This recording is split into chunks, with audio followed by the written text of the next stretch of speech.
حضرت علی کرم اللہ وجہ الکریم حضرت جابر بن عبداللہ کے علم کی بہت تعریف کرتے تھے. کن کے علم کی؟ حضرت جابر بن عبداللہ. الحمدللہ ہم نے حضرت جابر بن عبداللہ انصاری کے روضے پر بھی حاضر جی.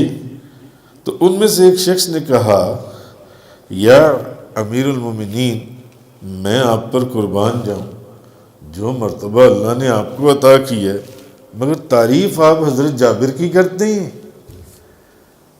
جو مقام حضرت علی کا ہے تعریف آپ حضرت جابر کی کرتی ہیں. تو حضرت علی کرم اللہ وجہ الکریم نے فرمایا میں جابر کی اس لیے تعریف کرتا ہوں کہ جابر کو قرآن مجید کی اس آیت کی ٹرانسلیشن اور انٹرپریٹیشن معلوم ہے،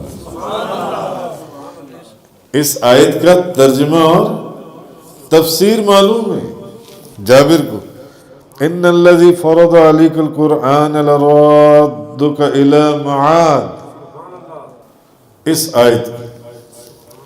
اور پہلے جو بزرگ تھے آپ دیکھیے قرآن کی تفسیر کے اندر لکھا ہے کہ شعبی لکھتے ہیں کہ مسروق ان کو معلوم ہوا کہ بصرہ کے اندر ایک شخص ہے، اس کے پاس قرآن کی ایک آیت کی اصل تفسیر موجود ہے. قرآن کی ایک آیت کی تفسیر موجود ہے. آپ فرماتے ہیں انہوں نے بصرہ تک کا سفر کیا اور اس شخص کے پاس بصرہ پہنچے.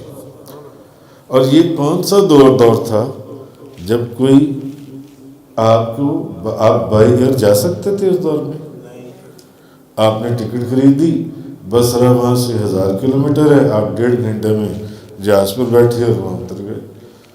یا ٹرینیں تھیں اس وقت کہ آپ ٹرین پہ چلے جاتے. چلو بس ہوگی، کوئی رکشہ وغیرہ ایسی کوئی چیز نہیں تھی.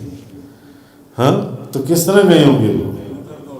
پیدل، گھوڑے، اونٹ، گرمی، سردی، بارش، بندے بیمار ہو جاتے تھے، راستے میں مر جاتے تھے پیدل. اور جب ہم گئے بصرہ پہنچے، اس کو تلاش کیا، اس کے گھر پہنچے تو وہاں ہمسایوں نے بتایا کہ وہ تو بصرہ سے ملک شام میں چلا گیا ہے، وہ ملک شام میں منتقل ہو گیا، وہ وہاں رہتا ہے. تو وہ واپس نہیں آئے بلکہ بصرہ سے پھر وہ ملک شام گئے اور اس سے اس ایک آیت کی ترجمہ اور تفسیر کی. ایک آیت کی، قرآن کی ایک آیت کی. یہ وہ لوگ تھے جو خدا کی حقیقی رضا کے طالب تھے.